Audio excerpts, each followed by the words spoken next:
Once I had this cheap room that I could be in every single month, and cheap is a relative term, it changed everything. I had this space that was the hangout space, and it was the music place, which works really well because someone might end up coming to hang out and end up making music. Like, that was the thing that started happening that wasn't intentional, because people wanted to come all the fucking time. And it was like a hangout, and it was the music place. And to this day, when I bring people there, what do you think people say when they go there now for the first time? Oh, I seen the episode. Oh, the sign. Oh, like, you know what I mean? It's made the space this, like, everybody's seen a picture of somebody in there. Everybody's seen a video of somebody in there. Everybody knows blah, blah, blah. Person made this song or album in there. But I'm telling you now, if you want to know, how did you work on this many songs with this many people? No one ever had to pay for studio time to work with me. There was no specific price for my beats or anything. And I would spend as much time as someone wanted doing whatever the fuck they wanted. And I had a room to do it in that only cost me a couple $100 a month. So that's the answer. The answer is not like, I make the best beats. The answer is not like, I'm the best producer. There's nothing like that. The answer is, I spent the most time letting people, you know what I mean, use the spot that I had for whatever they want. It was as much a therapy couch as it was a recording booth. Like, I had every type of person from every walk of life, period, come work at that studio. Didn't matter if they were rich, didn't matter if they had a big deal, didn't matter if they were brand new. That just became the spot, and I would just say, yo, you come work for free. So no matter who you are, if you just hear like, oh, this person's down to work, they at least got some beats, and I can go work there for free, I can bring whoever the fuck I want, there's gonna be some weed there, like, that's what the cave became. And so if I never had the cave, would we be here? No. Would y'all care? No. Would I have half the songs? No. There would be no show. I don't know. I'm not telling you to get a cave. I'm not telling you to get a studio, but so many of the questions that people ask me, the answer to that is that, like, I went and found a spot that people could come and they could trash and they could use for free. And that's when everybody started coming to work. This is the truth. That's why the cave is the cave. Someone said, what if you have crippling anxiety? That's a very common, real thing that a lot of people I know who have sessions deal with. And the idea of walking in a room with a bunch of people you don't know, it's intimidating. But this is your job. Your job is, like, amazing if you get to do music as your job. If you get to even get into the studio with an artist or whatever, you got to see this, like, holy shit, this is what I do it for. This is the opportunity. Even though your anxiety is there, like, you work on your anxiety. It's not something that ever goes away. It's not something you ever fix. When you start feeling, you know what I mean, that feeling creeping up, like, oh, no, like, I can't do this now. This, you know what I mean? It's this social element of it's going to be too hard or whatever. This is what you do it for. If you are trying to produce for other people, this is what you do it for. You got to face these demons, you know what I mean? That can be the thing that's motivation enough for you to help yourself with your anxiety a little bit, is the fact that, like, okay, even though I hate being in rooms full of people, even though I hate doing creative stuff, you know what I mean, around people I've never met before, all these kinds of things are always going to be pressure. But making music and producing for people and, like, doing songs that you can be proud of the rest of your life, that's enough reward to make fighting through it worth it, you know what I mean, or struggling with it worth it. Like, trust me, I didn't know what panic attacks were for such a long time. I didn't realize that I just, like, had them all the time. The fear of getting rejected, the fear of just, like, someone in a room just telling you, like, that's not it, and a bunch of people laughing, or whatever the fuck it might be, whatever you're scared of happening, whatever your, like, nightmare is about a session, you know what I mean? Like, it's going to happen. It's just something you got to face. You know, I know a lot of artists that you guys are big fans of who hate going to sessions with people, who deal with a lot of social anxiety, and, like, making music is the only thing that's worth it enough for them to have to face it. I've had this feeling in the studio before, and I hope every single one of you who make music in here have this. I hope you have this even if you don't make music. But I hope that you are sitting there and you're working on a beat and you're not sure if it's good or da-da-da-da, and you're working with someone and you know they're really talented, but, like, you've never made a song with them before or whatever, and they start singing something on something that you made, or you start singing something on something that someone made if you're an artist, let's say, and it's like the most beautiful thing you've ever heard, or it's like your favorite thing you've heard in a year, or it's your favorite thing for the next 6 months. Like, I've been in rooms with people who have just said something or sang something, and it just gives me chills right away. And it's like, everything is for that. Oh my God. That's why you can throw away some credit and some checks and some bullshit and this and that. It's like the fact that you get to be a part of this as your job, you know what I mean? And you want to continue to do this forever, pay respect to everybody around you as much as you can, because it's already like, holy shit, I'm in a room with someone who's making my new favorite song or one of my favorite things I've ever heard, da-da-da-da, and I'm getting paid for it, or I'm going to get paid for it, like da-da-da, and then you're going to fight someone about some credit or some money? Fuck no. Like, this is your job.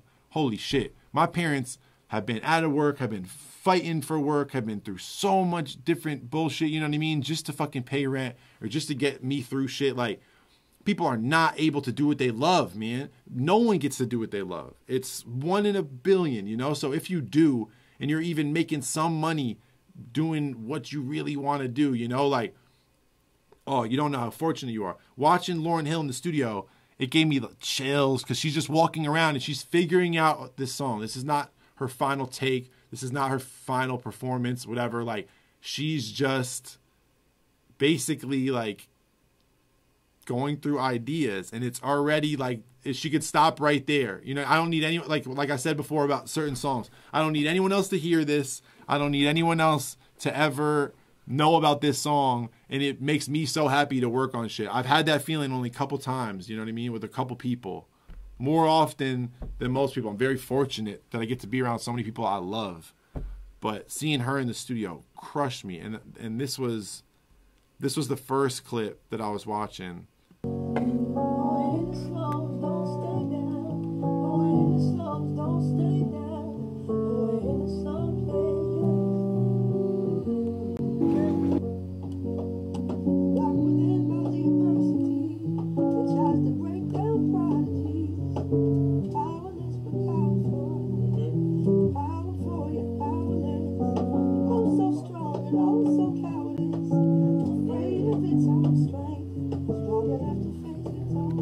Like, that's exactly what I'm talking about. Whenever, you know, when you make something, you're like, hey, this is cool, I'm not sure. Or like, you start something and it's not really ready yet, there's nothing to it, and you're like, I don't know, this and that.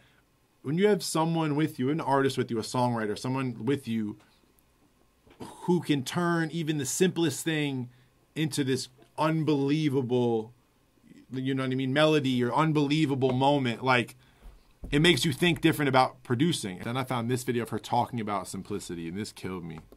People who play easy music are usually full of soul. Full of it. Which is why they don't have to do all this. You catch what I'm saying? They still have a record that resonated and that people bought. It's full of soul. You catch what I'm saying? So, yes, it may be a simple arpeggio with a series of simple chords, but it's so loaded with emotion and soulfulness that makes it carry over. For us to just play the notes, you know what I mean, and not have that behind it, it doesn't come across the same way. You catch what I'm saying? It's the, you know, it's like the Bruce Lee emotional content, not anger.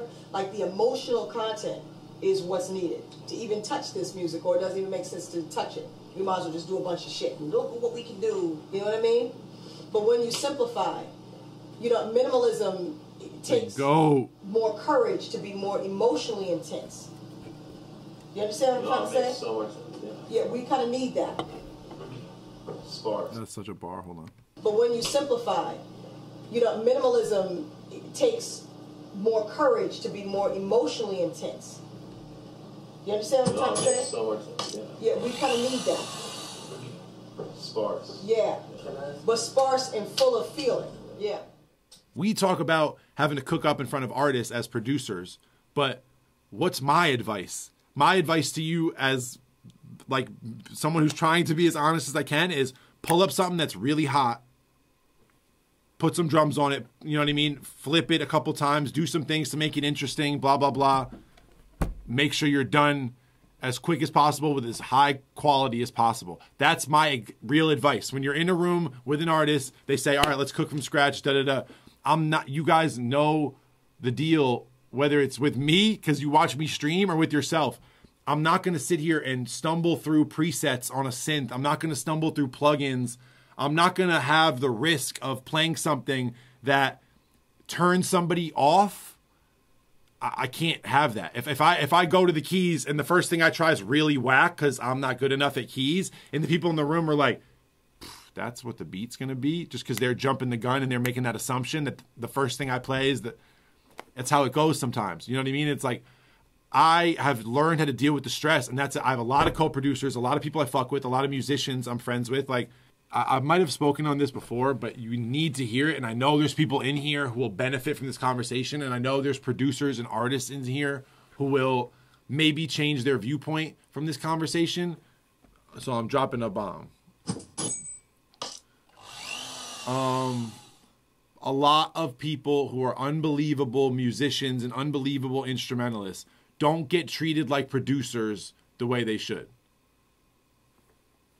That's such a big thing. And I need you guys to change that. Like, you guys in here who are trying to do right by people who have been fucked out of credit before, who have had people not tag you or take your tag off or steal your shit or whatever. If you've ever had that feeling, then you can't give that feeling to somebody else. No matter what you heard, no matter what you've seen, no matter like what your manager says makes sense or whatever, it's just tell them you want to do 50-50. I just say I want to do 50-50 with everybody else who worked on it. If you do that 100% of the time, people are going to go so hard for you. Like, that's real advice. If you give people the credit they deserve, whenever they have the chance to either bring you in on something or give you your credit or shout you out or whatever, they're going to do it.